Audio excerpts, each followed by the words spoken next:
Which wireless mic should you use for your saxophone? Joining me for this video is my good friend Michael Geoghegan, who I met while he was on tour with Supertramp. Michael is no stranger to wireless mic setups, so I thought who better to help me test these out. Hey man, that would be a good look for you on stage too. After Michael recorded on each mic, we blindfolded him so he wouldn't be able to tell which one we were listening back to. The mystery sax player. That's the bondage set. The results were very surprising, and I think you're going to be really pleased when I tell you which one of these we both found to be the clear winner. Let's listen to this first one.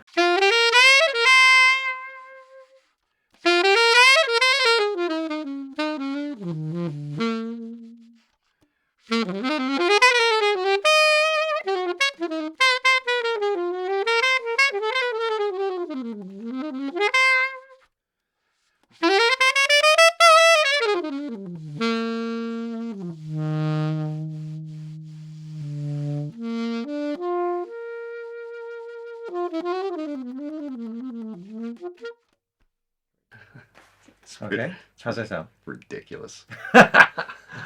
No commentary on the saxophone player. The first mic I played back for him was my AEA R84 ribbon microphone. I just threw this in there so we had a point of comparison. It's obviously not wireless or a clip-on. I think it sounded good. I mean, I was happy with it. It was really warm for a clip-on mic, and I don't know which one that was. Well, I'm going to tell you what that one was just because that's our bass line. That was the ribbon mic. That was not a clip-on. Oh.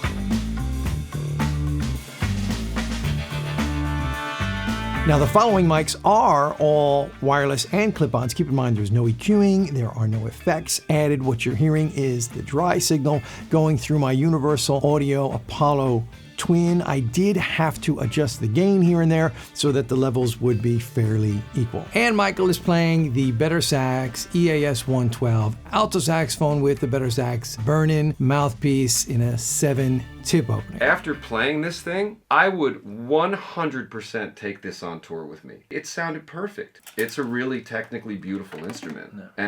And you heard it on the microphones, like it's got real subtleties. It's a beautiful saxophone. Okay, so let's go to this one now. Okay.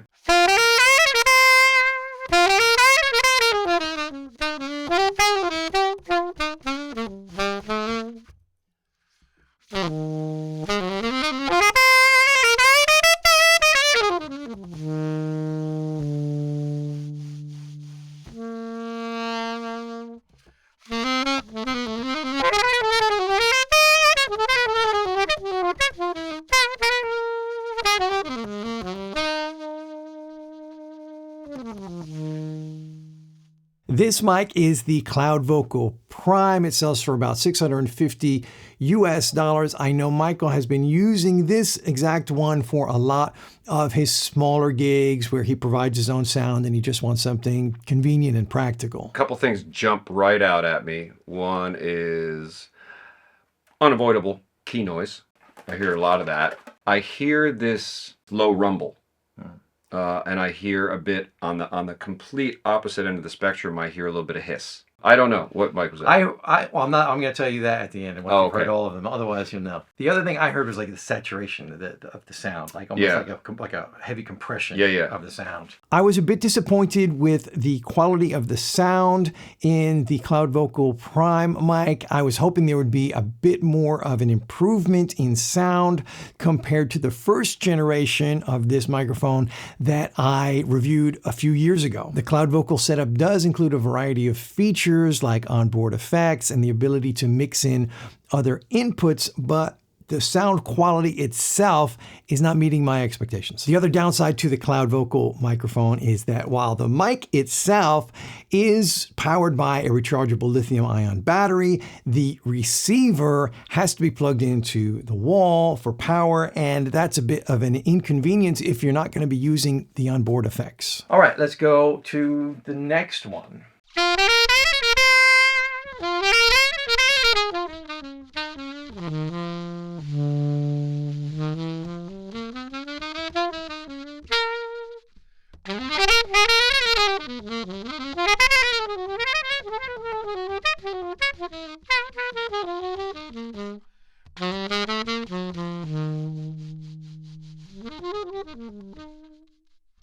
All right. I like that mic better.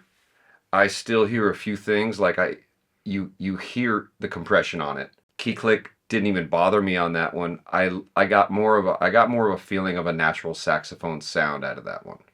Okay. I felt it was more balanced, and I think with a little bit of going through a good sound system with a decent mixing board and a little EQ on it and a little effect on it, so far that's the winner for me. Okay. This microphone is called Kimafun, and just to be clear with you, I received all of these microphones for free. I never asked anyone for a wireless microphone. They just kept showing up at my house. And after this video, I'll probably find some more in my mailbox. This one can only be found on AliExpress, I believe, for about $170 US. And while it is very easy to use and does not pick up a lot of key noise, to its credit, I'm not a big fan of the sound. And we got one more. One more.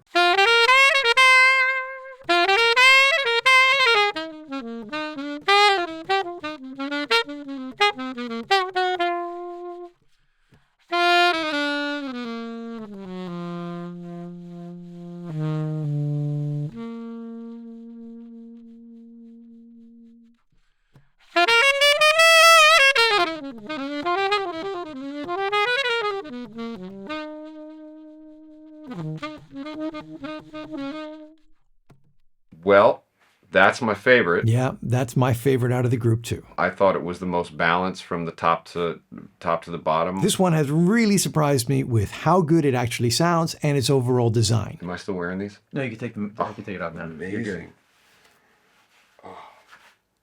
Hi. This mic plugs into the transmitter with a mini jack that fastens into place. This is how small the receiver is, and it plugs straight into your mixing desk or amplifier or audio interface. You press a button on each to turn them on, and that's it. You're ready to go. Like that last one, you're going to hear that compression hit the wall when you get up there. And I didn't really hear it on the last one. What did you think? I thought that sounded really good too. I thought that one sounded really good. This sells on Amazon for about $200 US, and I really do think it's an incredible value at that price. There are a few issues I have with it, which I'll tell you about right after I reveal to Michael which microphone was which. The very first one, which I already told you, that was the ribbon mic.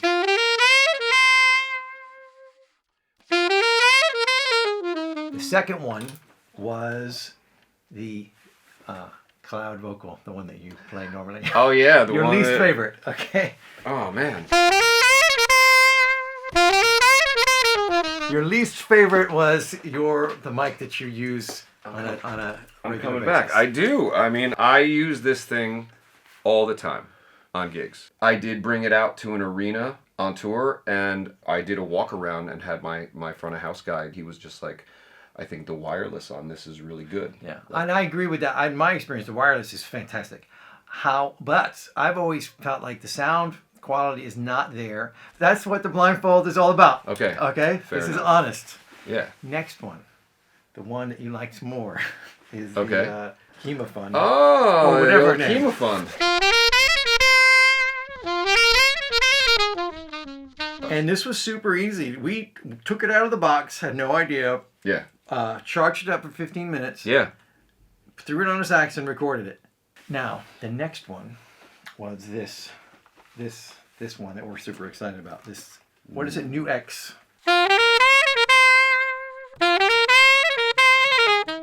Since we recorded this, I have been using this microphone, and I've played it on several concerts on large stages with big PA systems and big audiences. And that was the last one we listened to.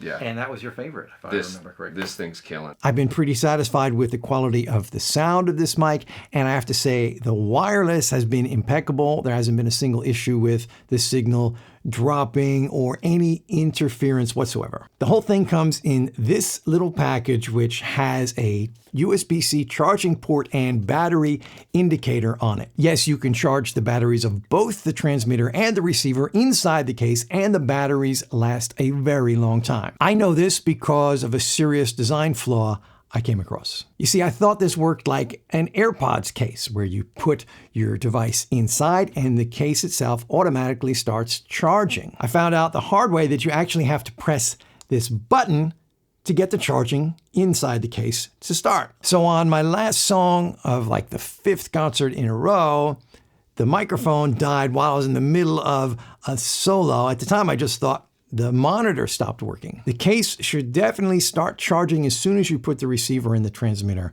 back inside. I hope that's something they fix in a future version of this mic. Good news is that I now know the battery lasts for several hours. The next problem I have with this microphone is that it has an auto off feature. So after 10 minutes, the mic turns off. If you're doing a concert and you have to put the saxophone down to maybe play a different instrument, or you're taking a break while the band plays something that doesn't have saxophone in it, your microphone is going to shut off. And when you go back on stage, you're going to have to remember to turn it on, and you probably won't. The concept is obviously to save your battery in case you forget to turn it off. But in a live performance situation, this is just problematic. The battery should never turn off. When you're finished with your performance, you're going to take the mic off your saxophone and you're going to turn it off and put it back in the case. And the third issue I have with this microphone is it has these EQ presets. So green is for alto, I think, red is for soprano, and yellow is for tenor, I believe. It's a nice idea, but it's, again, completely impractical. EQing is very personal. It depends on the way you play, on your saxophone setup, the room you're in, the PA you're playing through. You can't just have presets ready. It should be a flat, neutral EQ, and you do the EQing on the mixing desk. The sound engineer does EQing depending on the actual situation. The other issue with these EQ presets is after the mic turns itself off after the 10 minutes, you have to, if let's say you're on the tenor EQ preset, you have to turn it back on and then scroll through clicking that button 3 times until you get back to the same EQ preset you were on before. So that's something else they should definitely remove in a future version of this mic. I do love the bell mount on this thing though. It goes on and off the bell better than any other clip-on sax mic I've ever used. I also love not having a belt pack. There's 0 wires and nothing to plug into the power outlet. Now, because this mic is a mini jack input, you can take it off and plug in another mic. So I was able to use this with my DPA 4099 professional microphone that I normally use on concerts. Unfortunately though, DPA uses a proprietary input system, so I had to purchase from them an adapter. This little adapter cost over $90.